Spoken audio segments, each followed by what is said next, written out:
John బనియన్ రచించిన యాత్రికుని ప్రయాణం ప్రచురింపబడి 3 శతాబ్దాలు గడిచాయి. అయినప్పటికీ ప్రపంచంలో బైబిల్ తర్వాత అత్యధికంగా అమ్ముడుపోయే గ్రంథం ఇదే. ఇప్పటివరకు రచించబడిన గ్రంథాలన్నిటిలో యాత్రికుని ప్రయాణం ఎంతో మందిని ప్రభావితం చేసింది. ఎన్నో భాషల్లోనికి అనువదించబడుతూ వివిధ రకాలైన ప్రచురణలుగా ముద్రించబడుతూ వస్తున్నది. నర్సరీలు మొదలుకొని యూనివర్సిటీల వరకు ఈ పుస్తక ప్రభావం విస్తరించింది. ఇంగ్లాండ్లోని బెడ్ఫోర్డ్ పెద్ద పారిశ్రామిక నగరం. 17వ శతాబ్దం మధ్యకాలం నుండి తరువాతి సంవత్సరాల్లో జాన్ బనియన్ ఈ వీధుల్లో తిరిగేటప్పుడు ఇలా ఉండేది. జాన్ బనియన్ ప్రార్థనలకు వెళ్లే స్థలంగా చెప్పబడుతున్న ఈ భవనాన్ని చక్కగా భద్రపరిచి బనియన్ మ్యూజియంగా చేశారిప్పుడు. ఇక్కడికి వచ్చే సందర్శకులు జాన్ బనియన్ వాడిన వస్తువులను చూస్తూ ఆయన గృహాన్ని చూస్తున్న అనుభూతిని పొందుతారు. ఆయన జన్మించిన ప్రదేశం గాని ఆయన నివసించిన గృహం గాని ఇప్పుడు ఉనికిలో లేవు. మూట్ హాల్ అనబడే జాన్ బనియన్ మ్యూజియంలో విశేషాలు. బనియన్ తన కాలంలో ఈ బల్ల మీద నుండి చేయబడిన వర్తమానాలు విన్నాడు. ఈ ప్రదేశం జాన్ బనియన్ జీవితాన్ని, అతని ఆలోచనలను ఎంతో ప్రభావితం చేసింది. బెడ్ఫోర్డ్లో ఉన్న 2 జైళ్లలో ఒకదాని తలుపు కూడా ఇక్కడ ఉంది. దీని వెనుకే 20 సంవత్సరాలు ఖైదీగా ఉండి ఈ గ్రంథాన్ని రచించాడు. ఈ చర్చిలో నమ్మకమైన సభ్యునిగా ఉండేవాడు కానీ అక్కడ బోధన ఆత్మీయ సందేశంగా తీసుకోలేక అసంతృప్తి చెందేవాడు. తన కుటుంబాన్ని ప్రతి ఆదివారం ఈ చర్చికి తీసుకువెళ్లేవాడు. అయితే స్వయంగా బైబిల్ను అధ్యయనం చేస్తూ ఎన్నో విషయాలు నేర్చుకున్నాడు.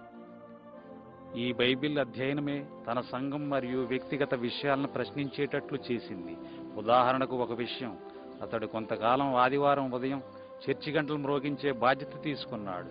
ఆ పని చేస్తూ అందులో ఆనందం పొందటం పాపంగా భావించాడు. గంట మ్రోగించటానికి వెళ్ళినప్పుడు ఏదో ఒక రోజు దేవుని తీర్పులా ఆ గంట వచ్చి తన మీద పడుతుందేమోనని చాలా భయపడ్డాడు. బనియన్ నివసించే బెడ్ఫోర్డ్ నగరానికి దగ్గరలో ఉండే ఎల్స్టవ్ అనే గ్రామం ఆ రోజుల్లో మంచి మత కేంద్రంగా ఉండేది. ఈ విశాలమైన మఠం సామాజిక మత విషయాలకు సంబంధించిన కట్టడంగా మారింది. ఈ చర్చిలో ఉన్న రంగుల అద్దాల కిటికీ జాన్ బనియన్కు అతని గ్రంథానికి జ్ఞాపక చిహ్నంగా ఉంది. అతడు బైబిల్ను బాగా అధ్యయనం చేయటం వలన చర్చి పద్ధతులను అంగీకరించేవాడు కాదు. తన పుస్తకంలో ఎన్నో విషయాలు బనియన్ వ్యక్తిగత నలుగులాటను మాత్రమే కాదు గాని చర్చిలో అతడు చూసిన అతిక్రమాలను కూడా ప్రతిబింబిస్తాయి. ఈ స్థలంలోనే జాన్ బనియన్ జైలు జీవితం అనుభవించాడు. బెడ్ఫోర్డ్ నగరంలో ప్రవేశించేటప్పుడు కనిపించే ఈ వంతెనపై ఒక చిన్న జైలు ఉంది. ఆ జైల్లో ఉన్న కాలంలోనే యాత్రికుని ప్రయాణం అనే గ్రంథాన్ని జాన్ బనియన్ వ్రాయటం ప్రారంభించాడు. ఈ రోజు బనియన్ ప్రతిమ ఆయన గౌరవానికి గుర్తుగా ఉంది గాని అప్పట్లో ఆయన మతాధికారుల వేషధారణ వ్యతిరేకించడం వలన ప్రజలాయనను గూర్చి వేరేగా తలంచేవారు. సరైన విచారణ జరగకుండానే అతడు మరో 11 సంవత్సరాలు బెడ్ఫోర్డ్లో ఉన్న ప్రధాన జైల్లో గడిపాడు. ఈ సమయంలోనే దైవ దర్శనం ద్వారా ఈ గ్రంథాన్ని రాశాడు. లండన్ నగరంలోని ఒక పురాతనమైన చారిత్రాత్మక సమాధుల దొడ్డిలో జాన్ బనియన్ సమాధి ఉంది. దాని ప్రక్కనే ఒక ప్రఖ్యాత రచయిత సమాధి కూడా ఉంది. బనియన్ గ్రంథాన్ని చదివి ఎంతో ప్రభావితుడయ్యానని చెప్పాడు ఈయన. ప్రఖ్యాత ఇంగ్లీష్ ప్రసంగికులు, గీత రచయితలైన జాన్ వెస్లీ, చార్లెస్ వెస్లీల తల్లి సుసన్నా వెస్లీ సమాధి కూడా దగ్గరలోనే ఉంది. యాత్రికుని ప్రయాణం చదివి ఎంతగానో కదిలించబడిన మరో ప్రముఖుడు ఐజక్ వాట్స్ సమాధి కూడా ఇక్కడే ఉంది. క్రైస్తవ సంఘంలో బహుళ ప్రాచుర్యంలో ఉన్న అనేకమైన పాటలు ఈయన వ్రాసినవే. జాన్ బనియన్లోని గొప్పతనాన్ని, ఉద్దేశాలను అర్థం చేసుకోవడానికి నేటి పండితులు ఇంకా ప్రయత్నిస్తూనే ఉన్నారు. మనకు చిరపరిచితమైన యాత్రికుని ప్రయాణం అనే గ్రంథం ఆధారంగా తీసిన చలన చిత్రాన్ని చూడబోతున్నాం. యాత్రికుని ప్రయాణం.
పాపము వలన వచ్చు జీతం మరణం మరణం జీతం మరణం జీతం మరణం జీతం జీతం మరణం మరణం పాపము వలన వచ్చు జీతం మరణం మరణం జీతం మరణం జీతం మరణం జీతం జీతం మరణం మరణం మరణం మరణం.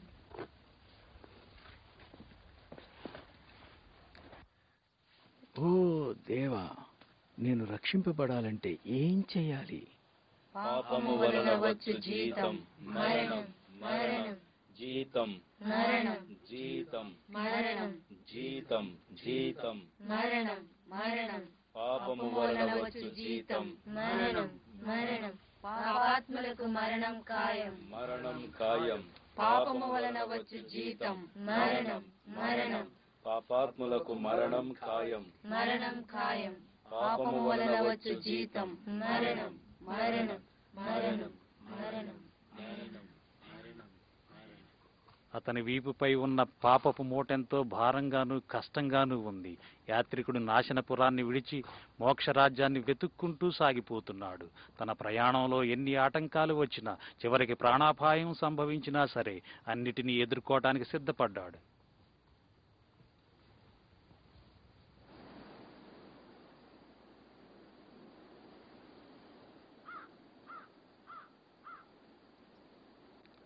యాత్రికుడు తన వీపుపై భారాన్ని మోయటమే కాదు, అతడు ప్రయాణం చేయాల్సిన మార్గంలో ఎన్నో గోతులు, అపాయాలు, శ్రమలు, నిరాశ, నిస్పృహలు ఉన్నాయి. వీటికి తోడు తన మనస్సే తనకు బద్ధ శత్రువులా ఉంది. నిజానికి వీటన్నిటికీ కారణం అదే.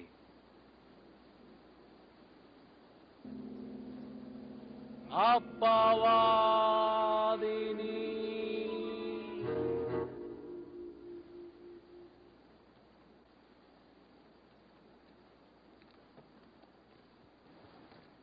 యాత్రికుడు తన వీపు మీద పాపభారం మోస్తున్నప్పటికీ ఒక గ్రంథాన్ని తన చేతిలో పట్టుకున్నాడు. అది జీవగ్రంథం అనబడే బైబిల్. ఆ బైబిల్లోని మాటలే యాత్రికుణ్ణి నాశనపురాన్ని విడిచిపెట్టేలా చేశాయి.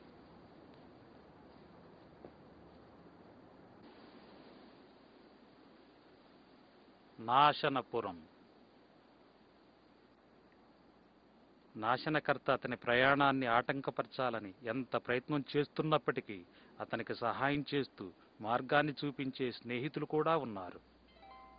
నీకేమైనా సహాయం కావాలా యాత్రికుడా?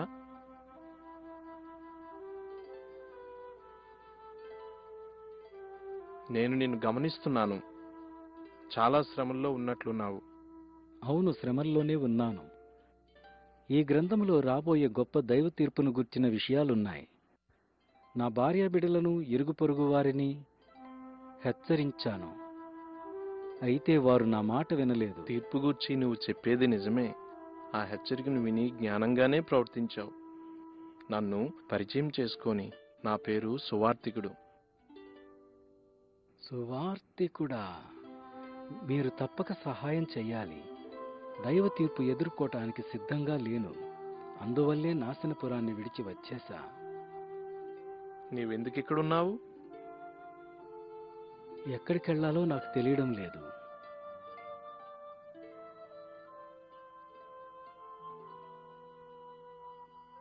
రాబోయే తీర్పును తప్పించుకో.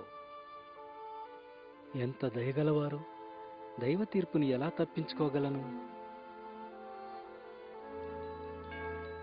తాళపు చెవి. ఇది వాగ్దానం అనే తాళపు చెవి.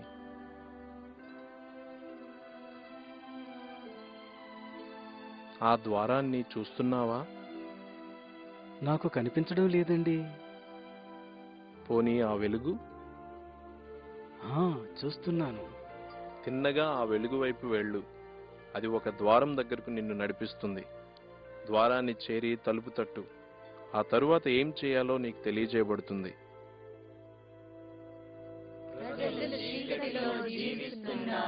చీకటిలో చీకటిలో గొప్ప వెలుగును చూశారు. గొప్ప వెలుగు, గొప్ప వెలుగు. మరణపు ఛాయలో మరణపు ఛాయలో ఒక వెలుగు ఉదయించింది. ఒక వెలుగు ఉదయించింది. ఒక వెలుగు ఉదయించింది.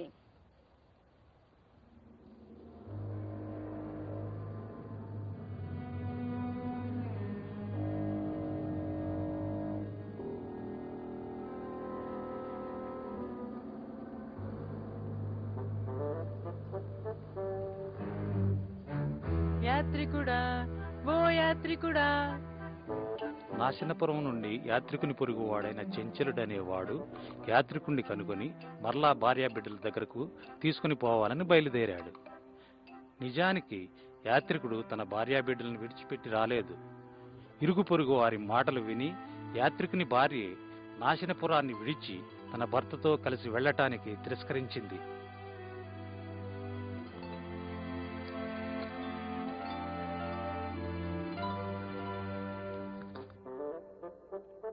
యాత్రికుడా, ఓ యాత్రికుడా.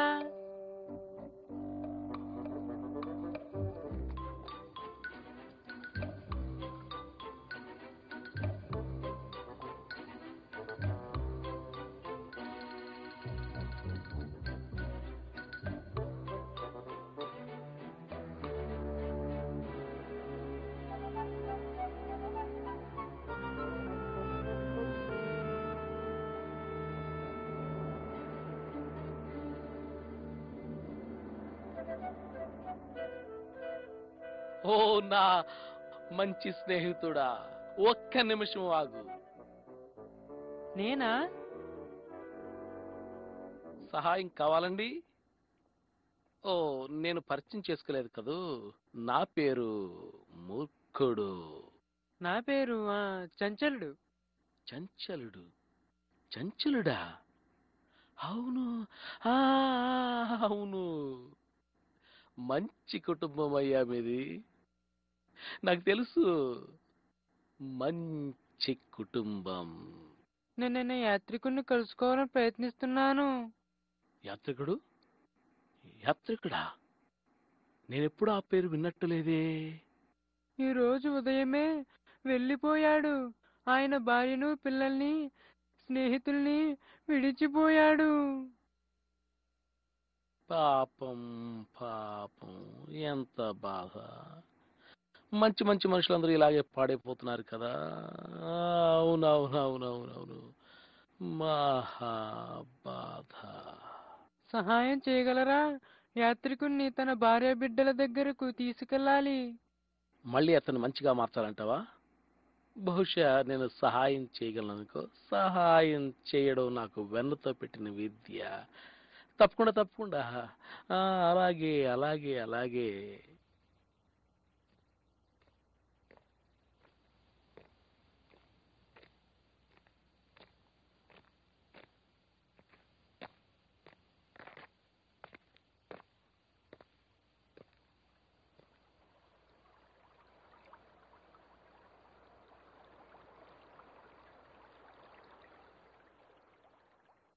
ఇప్పుడు మనం ఈ బలహీనమైన మనిషిని పట్టుకోవాలి కదా. నీవు కొంచెం నోరు మూసుకుంటే చాలా మంచిది. ఇలాంటి వాళ్ళతో నాకు చాలా అనుభవం ఉంది. మెలకువగా ఉండు, జాగ్రత్తగా ఉండు. నీ శత్రువైన అపవాది వస్తున్నాడు. నీ శత్రువైన అపవాది వస్తున్నాడు. నీ శత్రువైన అపవాది వస్తున్నాడు. ఇక్కడున్నావా యాత్రికుడా? నీకోసమే వచ్చాను. నీకు ముందే చెప్పాను నన్ను మాట్లాడనీయమని. అలాగే మూర్ఖుడు గారు. సరే సరే, అలాగేనండి, అలాగే. వావ్ వావ్, ఎంత అద్భుతం. నీవు యాత్రికుడు కదా? యాత్రికుడు? అవును, యాత్రికులు చాలా మంచివారు. అవునవునవును, నాకు బాగా తెలుసు. యాత్రికుడి కుటుంబం చాలా మంచివారు. మరి మీరు అన్నారు. నా అవసరం నీకేమైనా ఉందా? నువ్వు వెనక్కి వెళ్ళిపోవాలి. మళ్ళీ నీ భార్యా బిడ్డల దగ్గరికి వెళ్ళిపోవాలి. నేను వెనక్కి వెళ్లేదే లేదు. దాని పేరే నాశనపురం. దేవుని తీర్పు వలన అది నాశనం కాబోతుంది. అది పూర్తిగా బుద్ధిహీనమైన మాట. ప్రజలు ఆ మాట ఎప్పటి నుండి చెబుతున్నారు. నా మాట నమ్ము, నాకు తెలుసు. ఆ తీర్పు ఎప్పటికీ రాదు, రాదు రాదు రాదు, ఎన్నటికీ రాదు, రానే రాదు. నోవాహు సంగతేమిటి? నోవాహు దినములలో ఎలాగుండెనో అలాగే. నోవహు? ఈ పేరు నేను ఎప్పుడు వినలేదే. ముఖ్యమైన కుటుంబాలన్నీ నాకు తెలుసు, నన్ను నమ్ము. స్నేహితుడా, దయచేసి నా మాట విని నీ భార్య బిడ్డల దగ్గరికి వెళ్ళిపో. ఈ యాత్రికుడు ఎంత మంచి పేరు. అవును అవును అవును. ఆ పేరు పాడు చేయకు. వెనక్క నాశనపురానిక వెళ్ళేదే లేదు. మీరు కూడా రావచ్చుగా. మనమంతా దేవుని తీర్పును తప్పించుకోవచ్చు. ఏంటి, దైవ తీర్పును తప్పించుకోగలమా? ఓ తప్పకుండా. అబద్ధం. పనికి మాలిన, బుద్ధిహీనమైన, మూఢమైన, అసాధ్యమైన అబద్ధం. అది అబద్ధమా యాత్రికుడా? కాదు చంచలుడా, ఇది నిత్య సత్యం. అక్షయమైన స్వాస్థ్యం కోసం మనం వెదకాలని ఈ గ్రంథంలో రాసింది. స్వాస్థ్యమా? నీ ఇంటికి వెళ్ళి నీ కుటుంబంతో సంతోషంగా ఉండటమే స్వాస్థ్యం పొందటం. అవును అవును, నీవింటికి వెళ్ళిపోవాలి. ఏమిటి నీ ఉద్దేశం? మాతో కలిసి వస్తున్నావా లేదా? నేను వెనక్కి వెళ్ళేదే లేదు. సరే చంచలుడా, వీని విడిచి మనం ఇంటికి పోదాం. నేను యాత్రికుడితో వెళ్ళాలనుకుంటున్నాను. ఆ మెదడు లేని మనిషితో వెళ్తావా? వెనక్కి వచ్చి జ్ఞానంగా నడుచుకో. మనం దేవుని తీర్పును తప్పించుకోగలం. దేవుని తీర్పట.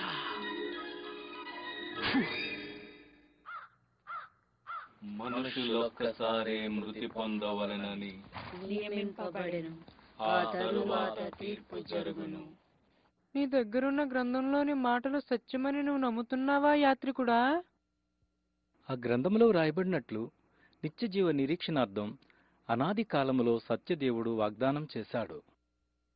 ఆ గ్రంథం ఇంకా ఏ విషయాల గురించి చెప్తుంది యాత్రికుడా? శాశ్వత రక్షణ వాగ్దానం చేయబడింది. నీతి కిరీటాన్ని పొందుతాం.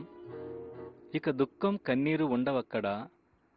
మన కన్నీళ్లన్నీ ఆ పరలోక రారాజే పూర్తిగా తుడిచివేస్తాడు.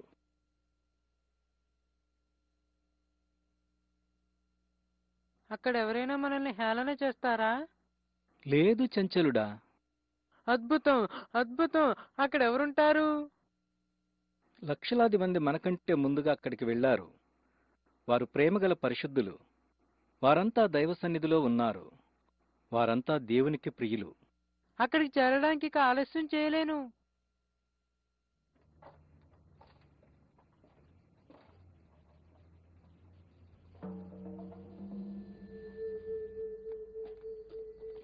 హే, వాళ్ళని చూడండి.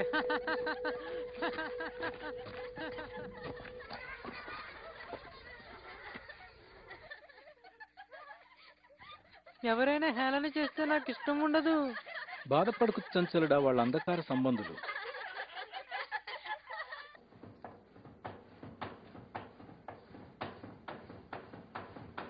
యాత్రికుడా, నాకు చాలా ఆకలి దాహంగా ఉంది.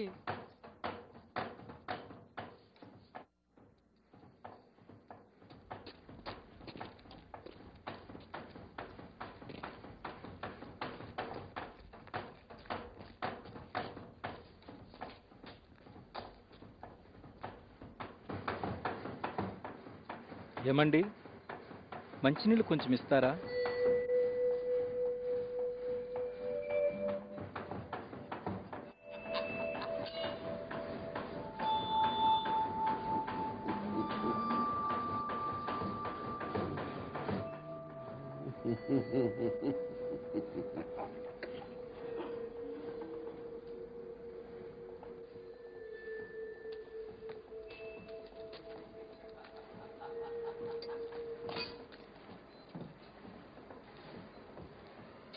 యాత్రికుడా, ఈ ప్రయాణం చేయడం చాలా కష్టం. బైబిల్ అది సులువని చెప్పలేదు. అద్భుతమైన గమ్యాన్ని వాగ్దానం చేసింది.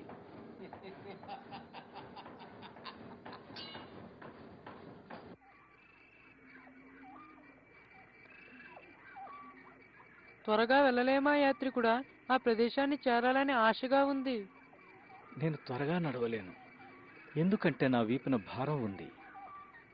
ఈ రాత్రి విశ్రాంతి కోసం ఒక స్థలం చూసుకుంటే మంచిది. వద్దు యాత్రికుడా, త్వరగా వెళ్ళిపోదాం. ఈ గ్రంథం చెబుతున్న ప్రదేశాన్ని చూడకుండా ఆగలేను.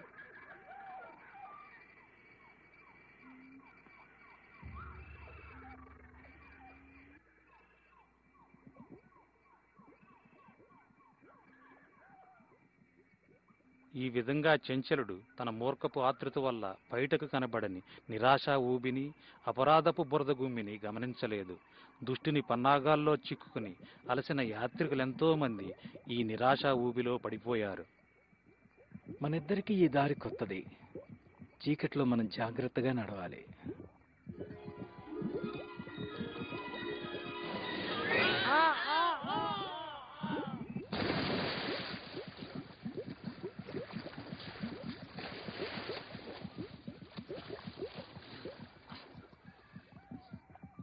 ఇదేనా నీ గ్రంథం చెబుతున్న అద్భుత ప్రదేశం?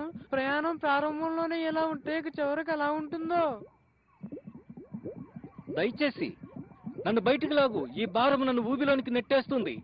నీ గ్రంథం చెబుతున్న ఆ సుందర రాజ్యాన్ని నువ్వే సంపాదించుకో. నేస్తమా, రక్షించు.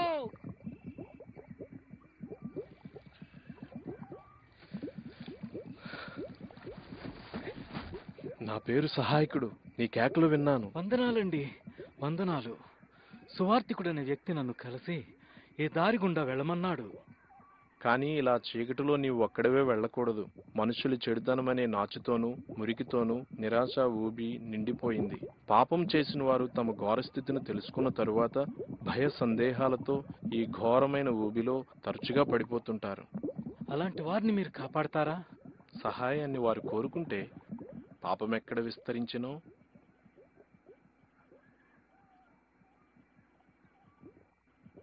అక్కడ దేవుని కృప అపరిమితముగా విస్తరించెను. ఆ మాటలు బైబిల్లో ఉన్నాయి. ఇక నేను వెళ్తాను. కొంచెం ముందుకెళ్తే ఈ రాత్రి గడిపేందుకు స్థలం దొరుకుతుంది.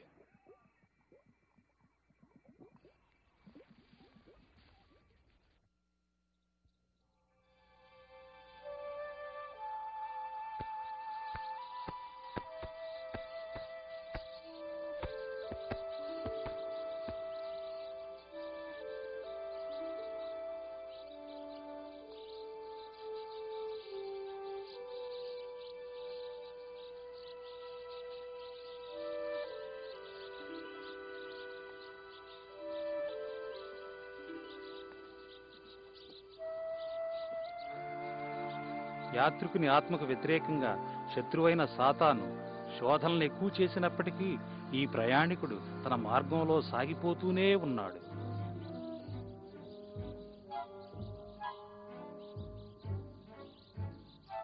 మెలకువగా ఉండు, జాగ్రత్తగా ఉండు.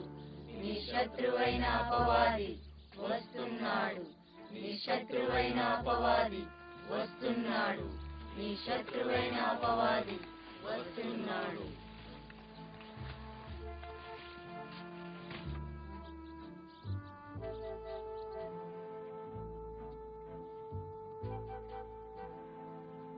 లోకజ్ఞాని. ఇదిగో బాబు, దాహంతో ఉన్నట్టున్నావు. నీకు ఆకలేస్తున్నట్టుంది. నా ఇంటికి రా, నువ్వు తినడానికి ఏదైనా ఏర్పాటు చేస్తాను. ఏదో కొంచెం ఆహారం, పానీయం. అవును అవును అవును, చెప్పడం మర్చిపోయానే. నా పేరు జ్ఞాని, లోకజ్ఞాని. నా పేరు యాత్రికుడు. యాత్రికుడు? యాత్రికుడా? అవును అవును అవును అవును, బాగా తెలిసిన పేరులాగుంది. అద్భుతం అద్భుతం. యాత్రికులు మంచివారు, చాలా మంచివారు నిజంగా.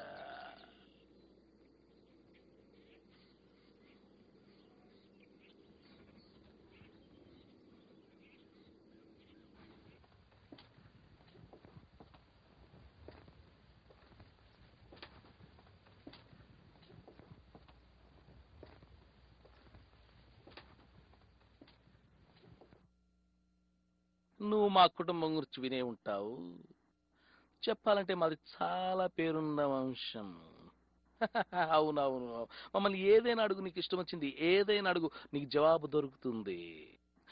అది సరే గాని ముందు ఇది చెప్పు, నీ వీపు మీద మూట ఎలా చేరింది? నేను ఒక ద్వారాన్ని చేరాలి. దాన్ని చేరినప్పుడు విముక్తి పొందుతాను ఈ భారము నుండి. అలాంటి ద్వారం కోసం నీకెవరు చెప్పారు? దారిలో ఒక ఆయన్ని కలిశాను. అతని పేరు సువార్తికుడు. స్వార్థికుడా? హ! వాళ్ళంతా బుద్ధిహీనులు. అవును యాత్రికుడా, కేవలం వారు బుద్ధిహీనులు. ఆ సువార్థికుడు చూపించిన మార్గాన్ని అనుసరిస్తే అన్ని విధాలైన బాధలు నీకు ఎదురవుతాయి తెలుసా? ఆకలి బాధలు, ప్రమాదాలు, వస్త్రహీనత, ఖడ్గం. ఇంకా నీకు సిలువ గురించి చెప్పలేదా అతను? అతనే మార్గమా? వట్టి బుద్ధిహీనత. నేను మోస్తున్న ఈ భారం చాలా ఎక్కువ, లోకజ్ఞాని. మీరు చెప్పినవన్నీ సంతోషంగా ఎదుర్కోగలను. ఒకవేళ నా యాత్ర ముగింపులో విడుదల పొందితే ఈ భారం నుండి.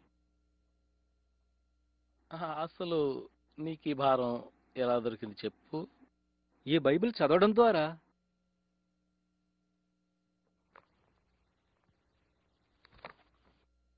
నీకు ఈ విషయం తప్పక చెప్పాలి. ఏదో ఒక రోజు గొప్ప స్నేహితుగా నన్ను పిలుస్తావు. నేనే గాని ఈ గ్రంథాన్ని నా మట్టలోకి విసిరేస్తే. నేను వెళ్తాను. ఆగు, నువ్వేం తినలేదుగా. ఏ దద్దమ్మా, ఆ భోజనం తీసుకురా. ఆగు, నీకు సహాయం చేయాలనుకుంటున్నాను. నువ్వు మతాసక్తి గలవాడని గ్రహించాను. మంచిది, చాలా మంచిది. ఈ ప్రపంచానికి మతాసక్తి పరులు చాలా మంది అవసరం యాత్రికుడా. నీ ముందున్న ఆ కొండను చూస్తున్నావా? ఆ కొండ పైన ధర్మ కార్యాలపురం ఉంది. అది ఎంతో చక్కని చిన్న ఊరు. నాకు అక్కడే ఉండాలని ఇష్టం యాత్రికుడా, చాలా ఇష్టం. అయితే అక్కడి వాతావరణం నాకు పడలేదు. అక్కడ నా ప్రియమైన స్నేహితుడు ఉన్నాడు, న్యాయానుసారి. ఆ కొండపైనున్న మొట్టమొదటి ఇల్లే అతనిది. నీ భారం నుండి నువ్వెలా విడుదల పొందగలవో చెబుతాడు నా ప్రియమైన స్నేహితుడు, న్యాయానుసారి.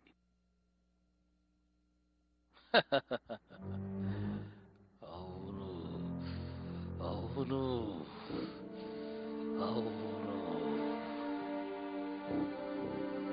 ధర్మకార్యాలపురం.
యాత్రికుడా, ఇక్కడ నువ్వేం చేస్తున్నావు? అసలైన మార్గం నుండి నీవింత త్వరగా ఎలా తప్పిపోయావు? ఒక పెద్ద మనిషి నన్ను కలిసి ఈ భారాన్ని తొలగించుకునే విధానం తెలియచేశాడు. నువ్వా గ్రంథములోని మాటలు చదివావు కదా? ఆ వాక్యము సజీవమై బలము కలదై రెండంచులు గల ఎటువంటి ఖడ్గము కంటే వాడిగలది. ఇంత గొప్ప రక్షణను నిర్లక్ష్యం చేస్తే నువ్వెలా తప్పించుకోగలవు? పాపం చేశాను. అవిశ్వాసవి కావద్దు యాత్రికుడా. నాశనానికి దారితీసే విశాల మార్గంలో నడిచేవారిలా జ్ఞాపకముంచుకో, నీతిమంతుడు విశ్వాసం మూలంగా జీవిస్తాడు. లోకజ్ఞాని నీ మీద శాశ్వతమైన తీర్పును రప్పించడానికి ప్రయత్నం చేశాడు. మొదటిగా వాడు నిన్ను సత్యం, జీవం, మార్గము అయిన యేసుక్రీస్తు త్రోవల్లో నుండి తప్పించాడు. రెండవదిగా సిలువ మార్గాన్ని నీవు వ్యతిరేకించేలా చేయడానికి ప్రయత్నం చేశాడు. యాత్రికుడా, సిలువను గూర్చిన వార్త నశించుచున్న వారికి వెర్రితనముగా ఉన్నది గాని, నాశనాన్ని తప్పించుకునే వారికి సిలువను గూర్చిన వార్త రక్షణ కలిగించే దేవుని శక్తి అయి ఉన్నది. నాకింకా ఏమన్నా అవకాశం ఉందా? మీరు చెప్పిన ద్వారాన్ని నేను కనుక్కోగలనా? తప్పకుండా నీవు దాన్ని కనుక్కోగలవు యాత్రికుడా. నరకాగ్ని నుండి తప్పించుకోగలవు. నీవే కాదు, ఈ గ్రంథంలోని విషయాలు గైకొనిన వారెవరైనా తప్పించుకోగలరు.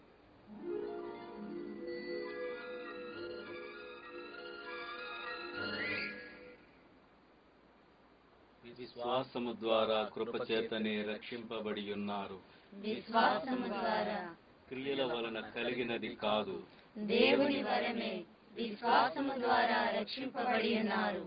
ధర్మశాస్త్ర సంబంధమైన క్రియల మూలంగా ఏ మనుషుడును నీతిమంతుడని తీర్పు తీర్చబడడు. విశ్వాసము ద్వారా రక్షింపబడి ఉన్నారు. భక్తిహీనులు కదులుచున్న సముద్రము వంటి వారు. వారికి నెమ్మది ఉండదు, వారికి నెమ్మది ఉండదు. భక్తిహీనులు కదులుచున్న సముద్రము వంటి వారు. వారికి నెమ్మది ఉండదు, వారికి నెమ్మది ఉండదు. భక్తిహీనులు కదులుచున్న సముద్రము వంటి వారు. వారికి నెమ్మది ఉండదు, వారికి నెమ్మది ఉండదు, వారికి నెమ్మది ఉండదు. వెదకు వెదకు, నీకు దొరుకును, నీకు దొరుకును. తట్టు తట్టు, తెరువబడును, తెరువబడును. వెదకు, వెదకు. నీకు దొరుకును, నీకు దొరుకును. తట్టు, తట్టు. తెరువబడును, తెరువబడును. స్నేహితుడా, వందనాలు. నా పేరు సహృదయుడు. నీవెవరివి? ఎక్కడి నుండి వచ్చావు? ఎక్కడికి వెళ్తున్నావు? నా పేరు యాత్రికుడు. పాపభారంతో నాశనపురాన్ని విడిచి నిత్యజీవానికి మార్గం వెతుకుతూ వచ్చాను. మార్గాన్ని వెతుకుతూ వచ్చావా యాత్రికుడా? నీవు చాలా జ్ఞానివి.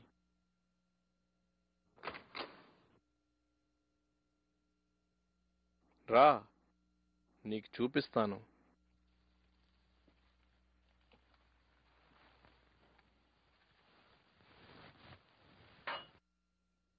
నీవు ఒంటరిగా ప్రయాణిస్తున్నావు ఎందుకు యాత్రికుడా?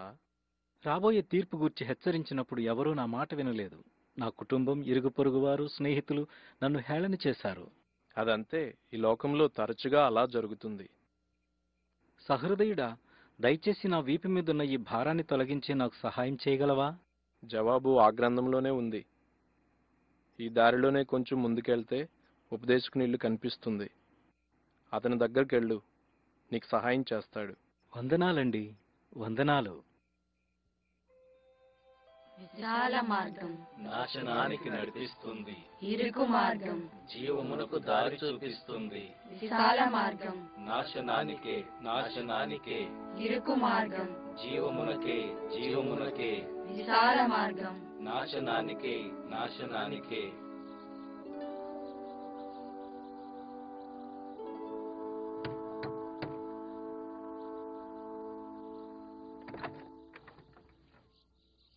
లోపలికి రా, నీకోసమే కనిపెడుతున్నాను. చివరికి ఉపదేశకుని ఇంటిలో యాత్రికుడు తన ప్రయాణ సఫలతను రూఢిపరిచే సమాచారాన్ని పొందుతాడు. ఉపదేశకుని మాటలు యాత్రికునికి మనోవికాసాన్ని కలుగచేసి బైబిల్లోని జ్ఞాననిధులు కనుగొనేందుకు బంగారపు తాళపు చెవిలా సహాయపడ్డాయి. ఈ యవనస్తుని అన్వేషించే హృదయంలోనికి సూర్యకాంతిలా గొప్ప నిరీక్షణ ప్రవేశించింది. ఈ చిత్రంలో ఉన్న అర్థమేమిటి? ఈ చిత్రంలో ఉన్న వ్యక్తి అపోస్తులతో కలిసి ఇలా చెబుతున్నాడు: నా చిన్నపిల్లలారా, మీ యందు క్రీస్తు స్వరూపం ఏర్పడేంత వరకు నాకు మరలా ప్రసవ వేదన కలుగుచున్నది. విశ్వాసమునకు కర్తయు దాని కొనసాగించువాడైన యేసువైపు చూడాలి. దేవుని వాక్యము మన పాదములకు దీపమును, మన త్రోవకు వెలుగునై ఉన్నది. అతని తలపై ఉన్న కిరీటం ఏమిటంటే, ఈ లోకమునైనను లోకములో ఉన్న వాటినైనను ప్రేమింపకుడి అని మనమంతా అపోస్తులతో కలిసి చెప్పాలన్నమాట. పాపము నుండి స్వతంత్రులమయ్యాక మంచి పోరాటము పోరాడాలి. మన పరుగు తుదుముట్టించాలి. అప్పుడు మన కొరకు నీతి కిరీటము ఉంచబడుతుంది. రా, ఇంకా చూపిస్తాను.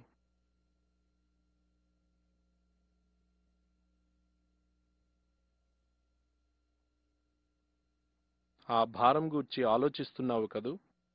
నిజమే ఉపదేశకుడా, అదే నా ఆలోచన. ఈ నేల రక్షించే దేవుని శక్తితో కూడిన సువార్త శక్తిని అనుభవించక ముందుండే మానవ హృదయానికి సూచన. ఈ ధూళి ప్రతి హృదయంలో ఉండు పాపము, చీపురు ధర్మశాస్త్రానికి లేదా పాపక్షమాపణ కొరకు చేసిన పుణ్యకార్యాలకు గుర్తు. ధర్మశాస్త్ర క్రియల మూలంగా ఏ మనుష్యుడు నీతిమంతుడిగా తీర్చబడలేడు. కేవలం సువార్త శక్తి మాత్రమే పాపాలను తొలగించగలదు. ఎవడైనను క్రీస్తునందున్న ఎడల అతడు నూతన సృష్టి. పాతవి గతించెను, క్రొత్తవి ప్రవేశించెను. కాదు,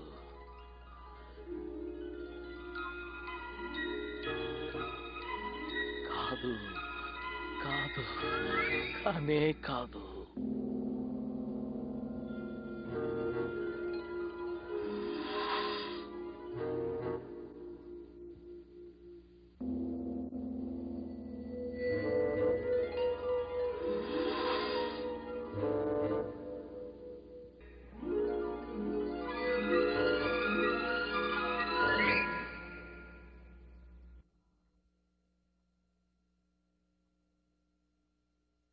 అవును, ఉపదేశకుడు మార్గాన్ని చూపించాడు. అతని మాటలు చీకటిలో దీపంలా ఉన్నాయి. ఆకాశమును భూమియు గతించును గాని ఈ గ్రంథములోని మాటలు ఏమాత్రమును గతింపవు. పాపులను రక్షించుటకు క్రీస్తు యేసు లోకమునకు వచ్చెను. పాపులలో నేను ప్రధానుడను. శరీరమూలముగా జన్మించినది శరీరమును, ఆత్మమూలముగా జన్మించినది ఆత్మయునై ఉన్నది. మీరు క్రొత్తగా జన్మింపవలను. మీరు విశ్వాసము ద్వారా కృపచేతనే రక్షింపబడి ఉన్నారు. ఇది మీ వలన కలిగినది కాదు, దేవుని వరమే. అది క్రియల వలన కలిగినది కాదు గనుక ఎవడునూ అతిశయింపకూడదు.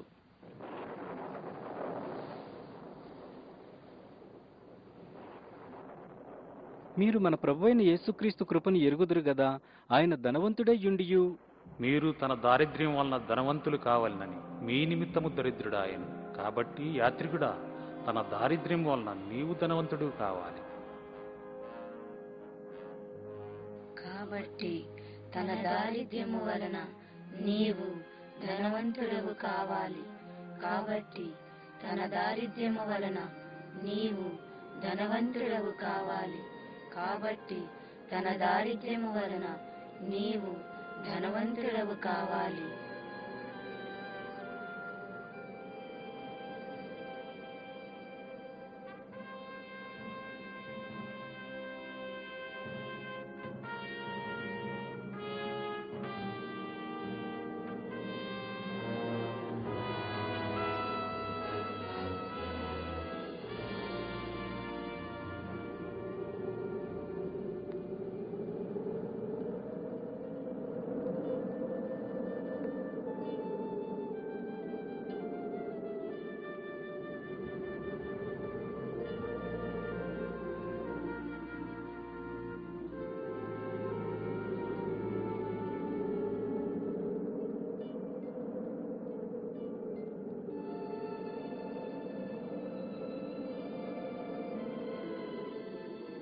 మన అతిక్రమ క్రియలను బట్టి అతడు గాయపరచబడిను, మన దోషములను బట్టి నలుగుగొట్టబడిను.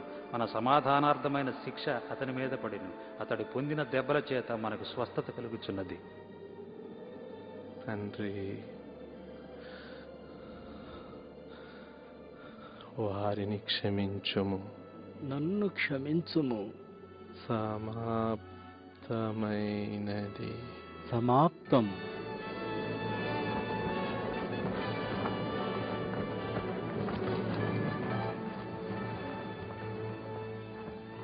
ఈ సువార్త వలననే మీరు రక్షణ పొందితిరి. లేఖనముల ప్రకారము క్రీస్తు మన పాపముల నిమిత్తము మృతి పొందెను, సమాధి చేయబడిను. లేఖనముల ప్రకారము 3వ దినమున లేపబడిను. ఈ గ్రంథములోని మాటలు ఎన్నటికీ గతించవు. ఇక నుండి నీ పేరు యాత్రికుడు కాదు, ఇప్పుడు నీ పేరు క్రైస్తవుడు.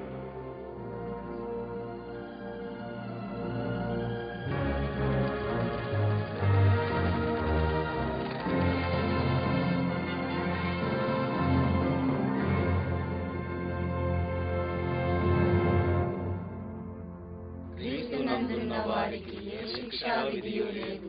క్రీస్తు యేసునందు జీవమునిచ్చు ఆత్మ యొక్క నియమము పాప మరణముల నియమము నుండి మనలను విడిపించెను. ప్రయాణికుడు యాత్రికునిగా కాక ఇప్పుడు క్రైస్తవునిగా పరలోక పట్టణం వైపు స్థిరమైన అడుగులు వేస్తూ ముందుకు సాగుతున్నాడు. ఇదిగో సహోదరుడా, వందనాలు. నీతో రావచ్చా? నా పేరు విశ్వాసి. నేను ఈ మార్గంలోనే వెళ్తున్నాను. క్రైస్తవుడు విశ్వాసి సొంత అన్నదమ్ముల వలె ఉన్నారు. ఈ ఆత్మీయ బంధం ఎంతో ప్రత్యేకమైనది. విశ్వాస విషయంలో ఏకత్వం అనేది నమ్మిన వారందరినీ ఒకే కుటుంబ సభ్యులుగా చేస్తుంది. వారిద్దరూ కలిసి ప్రయాణం చేస్తూ తాము ఎదుర్కొన్న శ్రమలు, పొందిన ఆశీర్వాదాలను గూర్చి మాట్లాడుకుంటూ అనుభవాలను పంచుకున్నారు. వారిద్దరూ కలిసి నిరీక్షణతోనూ నమ్మకంతోనూ తమ ప్రయాణం కొనసాగించారు.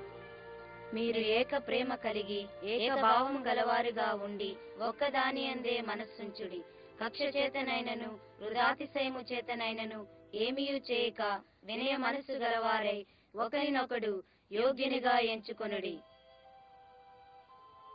మీలో ప్రతి వాడును తన సొంత కార్యములను మాత్రమే గాక ఇతరుల కార్యములను కూడా చూడవలెను. విశ్వాసి, నీవు కూడా నిరాశా ఊబిలో పడిపోయావా?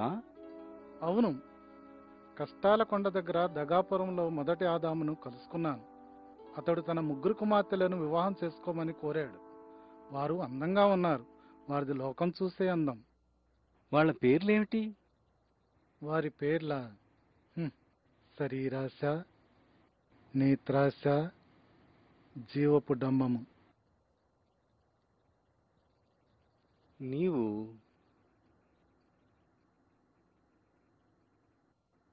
వారిని జయించగలిగావా? దేవుని కృప వల్ల జయించాను.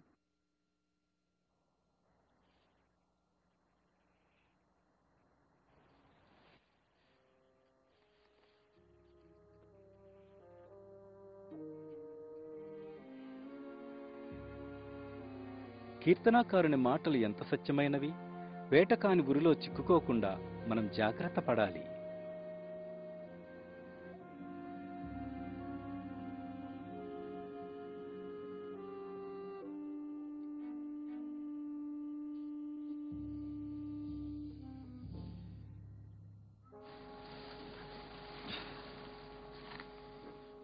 వేటకాని ఉరిలో చిక్కుకోకుండా మనం జాగ్రత్త పడాలని ముందే చెప్పలేదా? అవును, చెప్పావు. మనలో ఏ చెడు తలంపులు లేవు కదా. మరెందుకు సాతాను వల్ల పడ్డాం? మనం మంటివారము కదా. విను, వాక్యాన్ని నేను తప్పుగా చెప్పాను. ప్రభువును గూర్చి ఇలాగ ఉంది: వేటకాని ఉరిలో నుండి ఆయన నిన్ను విడిపించును. విడిపిస్తాడా క్రైస్తవుడా దీని నుండి? అవును విశ్వాసి, ఆయన మనల్ని విడిపిస్తాడు. అది బైబిలులోని వాగ్దానం. తన వాగ్దానాలలో దేనిని ఆయన తప్పిపోడు. బలవంతుడైన నా శత్రువు చేతి నుండి ఆయన నన్ను విడిపిస్తాడు. లోకమును జయించిన విజయము మన విశ్వాసమే. ఇది గొప్ప విడుదల, సంతోషించి సంబరపడే సమయం. కాని అప్పుడే ప్రక్కన ఉన్న కొండల్లో నుండి మాయసంత శబ్దాలు వస్తున్నాయి. మాయసంత. వెళ్ళండి, మీరు ఈ లోకంలో ఉన్న లోకానికి చెందరు.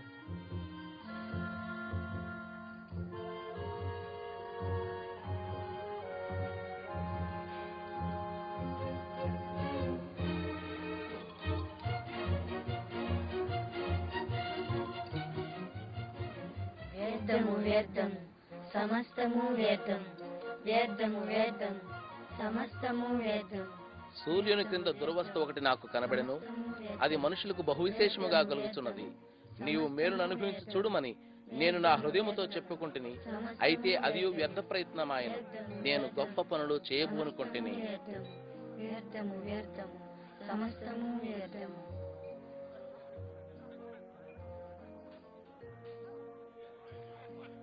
మాయసంత చాలా వరకు లోకంలానే ఉంటుంది. అక్కడి ప్రజలు పొల్లు నవ్వు కోసం, పనికిరాని వస్తువుల కోసం, తమకు తృప్తి కలిగించే వ్యర్థమైన వాటి కోసం చూస్తారు.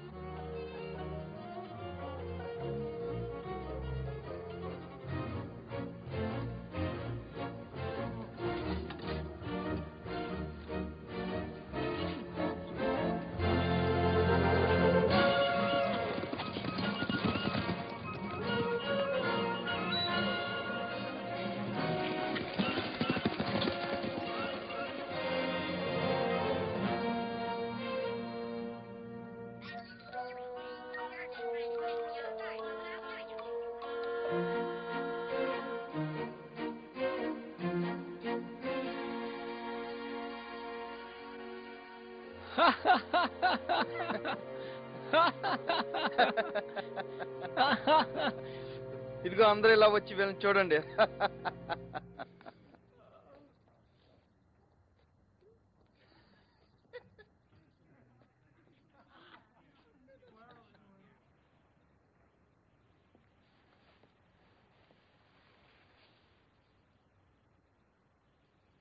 దైవాశీస్సులు.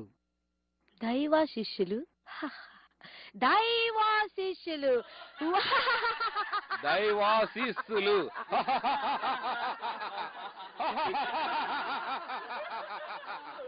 దైవాశిష్యులు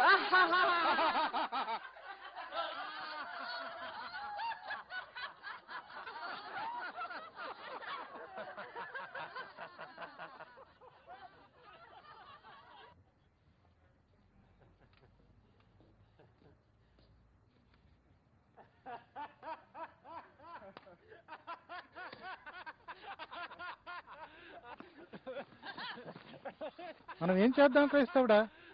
మనం ఊరుకుంటేనే మంచిది.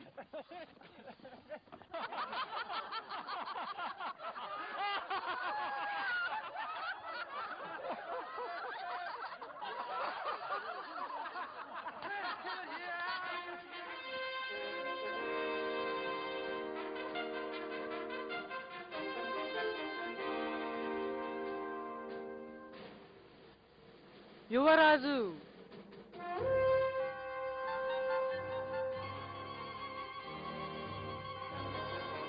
మీరు వాటిని చేయించు వాయుమండల సంబంధమైన అధిపతిని అనుసరించి ఈ ప్రపంచ ధర్మము చొప్పున మునుపు నడుచుకుంటేది.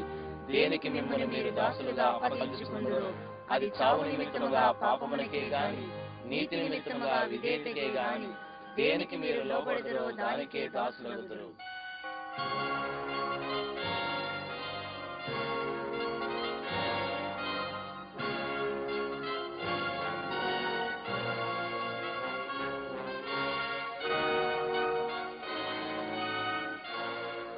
నిరీక్షకుడు అనే యువకుడు ఈ మాయసంతలోని సమస్తమైన దుష్టత్వానికి శరీరేచ్ఛలకు దూరంగా జీవిస్తున్నాడు.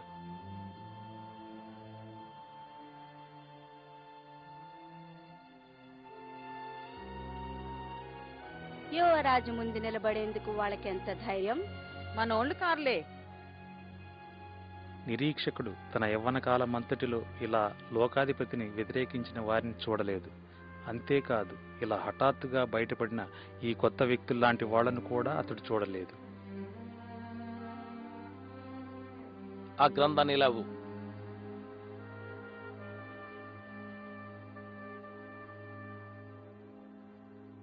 నా ముందు తల వంచకూడదని ఈ గ్రంథం మీకు ఆజ్ఞాపించిందా? చెప్పండి. అవునండి. ఆ గ్రంథాన్ని కాల్చేద్దామా? సరే సరే, వాళ్ళని కూడా బూడిద చేద్దాం. వాళ్ళని కాల్చేయాలి.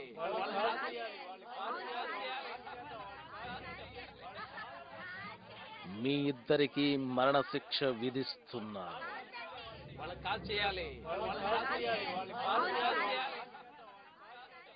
ప్రయాణికులిద్దరినీ కాల్చివేయాలని దూరంగా ఉన్న ప్రజలు కేకలు పెడుతుంటే నిరీక్షకుని హృదయంలో ఒక వింతైన ఆశ మరియు ఆకలి కలిగాయి.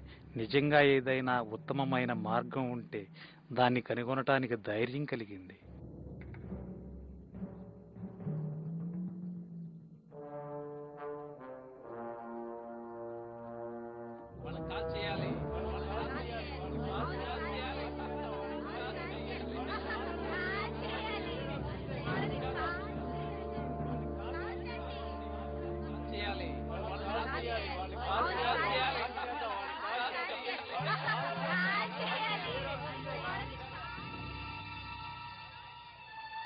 అందరూ లేవండి, మనము పని చేయాలి.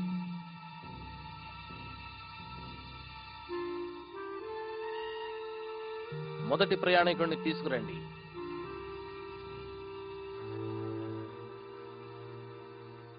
విశ్వాసముతోనూ ఓర్పుతోనూ వాగ్దానమును స్వతంత్రించుకున్న వారిని పోలి నడుచుకొనుడి. కాల్ చేయాలి.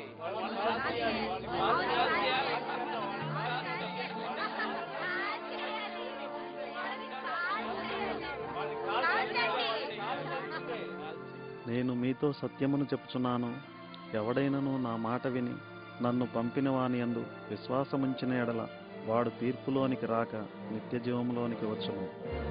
కాల్ చేయాలి.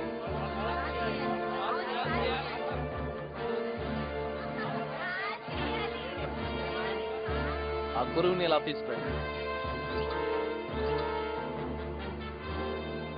వాళ్ళని కాల్ చేయాలి.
నీ పేరు నిరీక్షకుడు, నీకు సరిగ్గా సరిపోయింది. చాలా సంవత్సరాలుగా నా హృదయం అంతా అర్థం లేని నిరీక్షణతో నిండి ఉండేది. కానీ ఇప్పుడు పరిశుద్ధ గ్రంథం ద్వారా నిత్య జీవం గూర్చిన వాగ్దానం నాకు కలిగింది.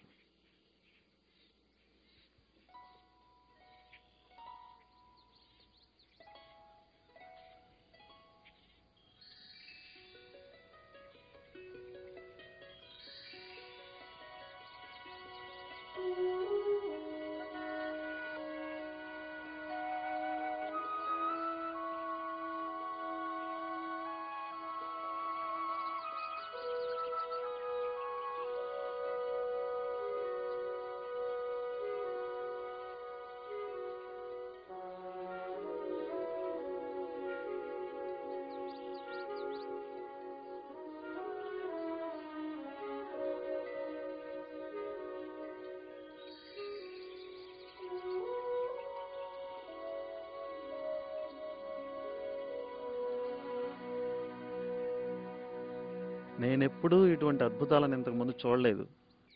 ఖచ్చితంగా మన శత్రువు ఈ ప్రదేశానికి రాలేడు. సరైన మార్గాన్ని వెతుకుతూ ప్రయాణికులిద్దరూ పచ్చిక మైదానం చేరినప్పుడు నిరీక్షకుడు పొరపాటున నిజ మార్గానికి బదులు అందంగా కనిపించిన మార్గాన్నే ఎంచుకున్నాడు. ఆగు, ఇలా చూడు, ఈ మార్గం ఎంత చక్కగా ఉందో. క్రైస్తవుడా, రా.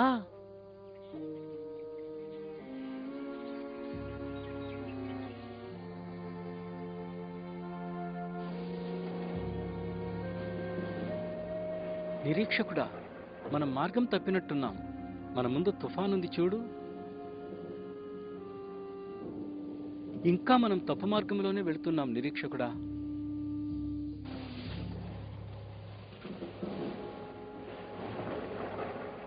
అదిగో గొర్రెల కాపరి గుడారం.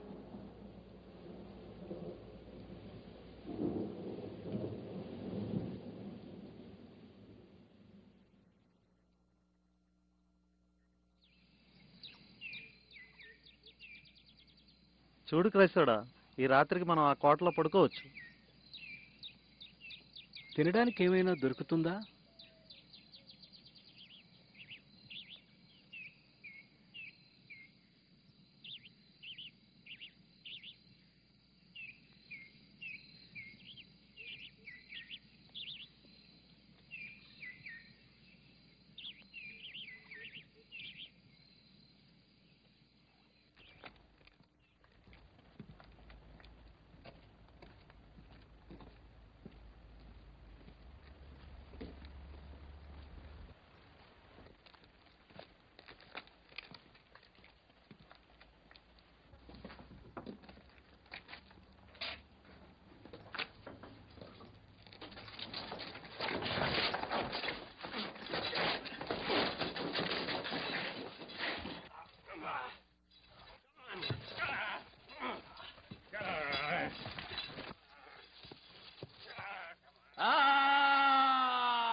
దుర్గానికి మీకు స్వాగతం.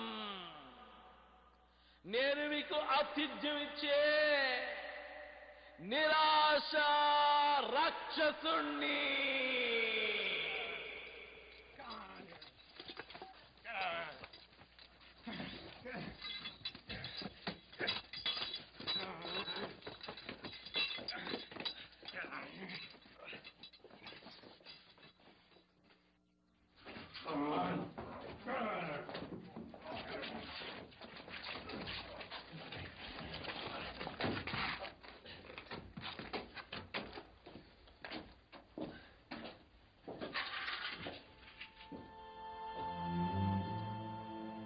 మోక్షరాజ్యాన్ని కనుగొనాలనే గురితో ఉన్న ఈ ఇద్దరి ప్రయాణికులకు ఇది ఎలా జరిగింది? మనకేం జరుగుతుందో మన ఇద్దరి గతి కూడా ఇంతేనా? మీ హృదయమును కలవరపడనీయకుడి. దేవుని యందు విశ్వాసముంచుచున్నారు, నాయందును విశ్వాసముంచుడి. మీరు సత్యమును గ్రహించెదరు. సత్యము సత్యము సత్యము మిమ్మల్ని స్వతంత్రులుగా చేయును. మిమ్మును స్వతంత్రులనుగా చేయును. తాళంచెవి, వాగ్దానపు తాళంచెవి ఏ తలుపునైనా తెరుస్తుంది. మిమ్మును స్వతంత్రులనుగా చేయును. మీరు సత్యమును గ్రహించెదరు. సత్యము సత్యము సత్యము మిమ్మల్ని స్వతంత్రులుగా చేయును. మిమ్మును స్వతంత్రులనుగా చేయును.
పచ్చిక మైదానం ప్రశాంత మార్గమే, కానీ అది తప్పుదారి. క్రైస్తవుడు నిరీక్షకుడు కొన్ని అడుగులు ముందుకు వెళితే వారికి నిజమైన మార్గం దొరికి ఉండేది. సందేహ దుర్గంలో బాధలు తప్పించుకునేవారు. వారి ప్రయాణపు చివరి మజిలీ ప్రారంభంలో ఉన్న అందమైన బాట వద్దకు ఇంకా కొంచెం ముందుగానే చేరి ఉండేవారు.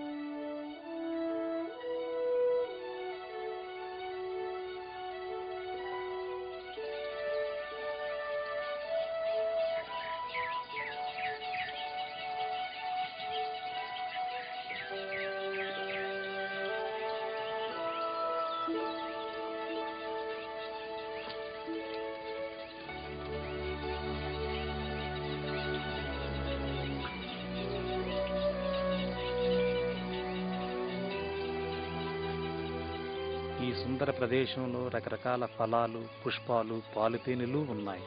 క్రైస్తవుడు నిరీక్షకుడు గొర్రెల కాపర్ల బసకు చేరుకున్నారు. వారు కేవలం గొర్రెల కాపర్లు కారు, అంతకంటే ఎక్కువగా వారు సంరక్షకులు, మార్గదర్శకులు, నిజమైన స్నేహితులు, అసలైన సహోదరులు.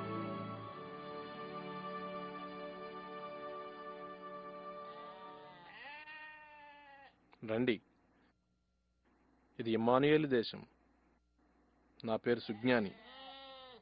నా పేరు మెలకువ. నా పేరు అనుభవజ్ఞుడు. నా పేరు యథార్థవంతుడు. నేను క్రైస్తవుడను. నా తోటి ప్రయాణికుడు నిరీక్షకుడు. ఇది ఇమ్మానుయేల్ దేశం గనుక మోక్షరాజ్యానికి సమీపిస్తున్నామన్నమాట. అవును, దగ్గరలోనే ఉన్నారు. మెలకువ, వారికి చూపిద్దాం.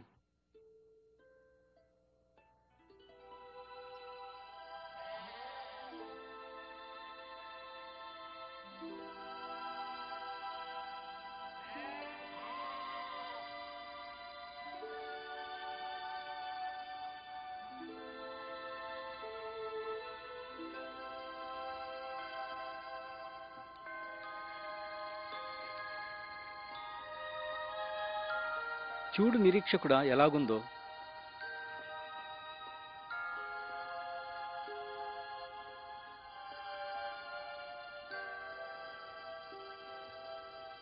క్రైస్తవుడా రా, త్వరగా సాగిపోవాలి. మీరు చాలా దూరం వెళ్ళాలి. ఇప్పటికే చాలా దూరం వచ్చారు. కాసేపు విశ్రాంతి తీసుకోండి. ఎలా ఆగలం? మేము వెంటనే వెళ్ళాలి.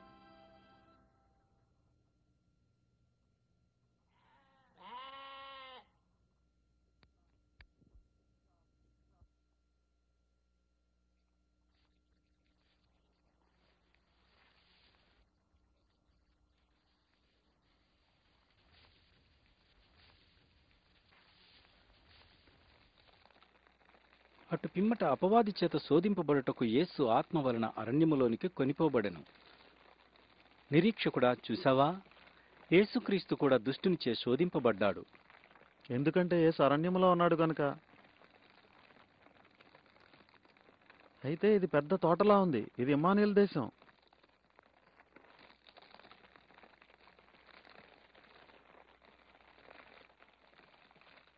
ఒక వ్యక్తి ఇంత దూరం వచ్చాక తప్పకుండా అతనికి భద్రత ఉంటుంది.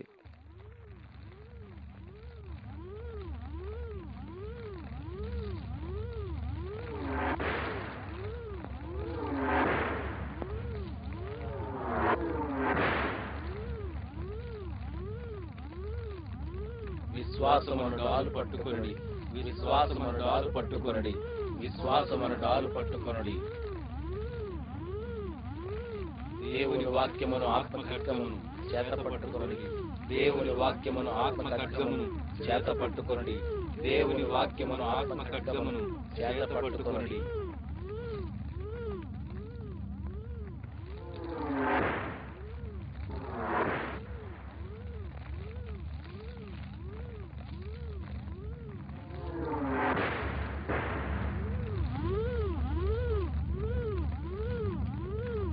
దేవునికే మహిమ. హల్లెలూయా.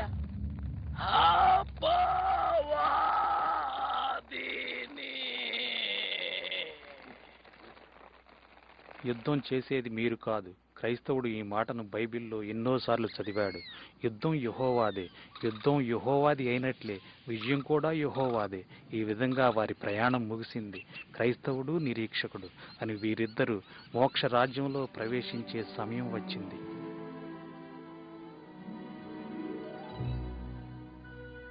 మంచి పోరాటమును పోరాడి తిని, నా పరుగు కడముట్టించి తిని, నా విశ్వాసమును కాపాడుకొంటిని. ఇక మీదట నా కొరకు నీతి కిరీటం ఉంచబడి ఉన్నది. మంచి పోరాటమును పోరాడి తిని, నా పరుగు కడముట్టించి తిని, నా విశ్వాసమును కాపాడుకొంటిని. ఇక మీదట నా కొరకు నీతి కిరీటం ఉంచబడి ఉన్నది. ఇక మీదట నా కొరకు నీతి కిరీటం ఉంచబడి ఉన్నది.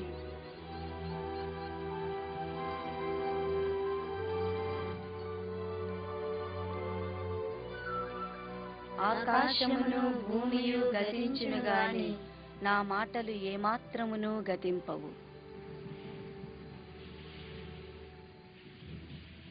మోక్షరాజ్యం. మరణపు లోయ మీదుగా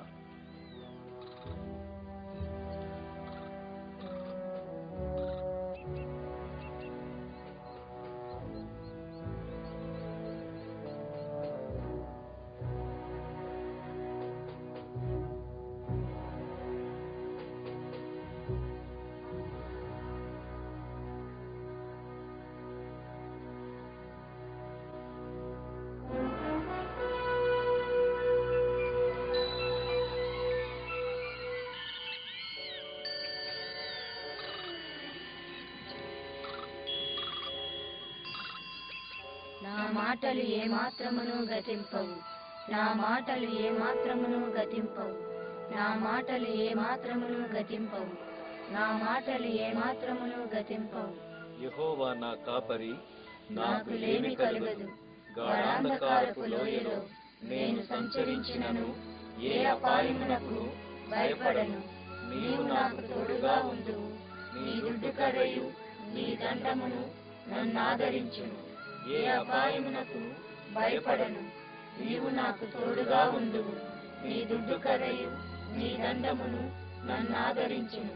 నీ కృపాక్షేమములే నా వెంట వచ్చును. చిరకాలము యెహోవా మందిరములో నేను నివాసము చేసేదను.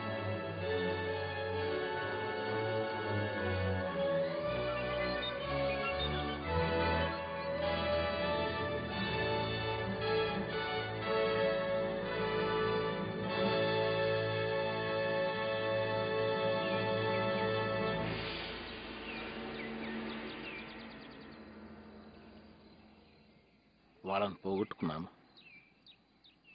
వీరిలో చాలా మంది నా వారైనట్టు ఆ ఇద్దరు కూడా నాకు దక్కాల్సింది.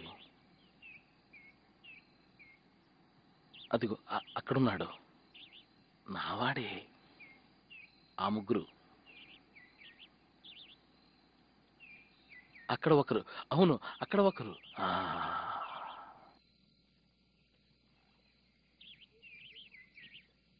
అపవాది మిగతా వారి కోసం ఎదురు చూస్తున్న సమయం ఇది. ఎవరైతే బలహీనంగా ఉన్నారో, ఎవరినైతే గెలవాలనుకుంటున్నాడో, గెలుచుకుంటున్నాడో వారిని తన చేతిలో పెట్టుకున్నాడు. నాకు కావలసింది ఇంకొకరున్నారు. బహుశా బహుశా నువ్వు.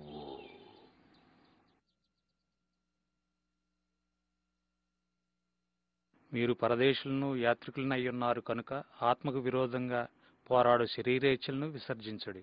బైబిల్లో 1 పేతురు పత్రిక 2వ అధ్యాయం 11వ వచనం.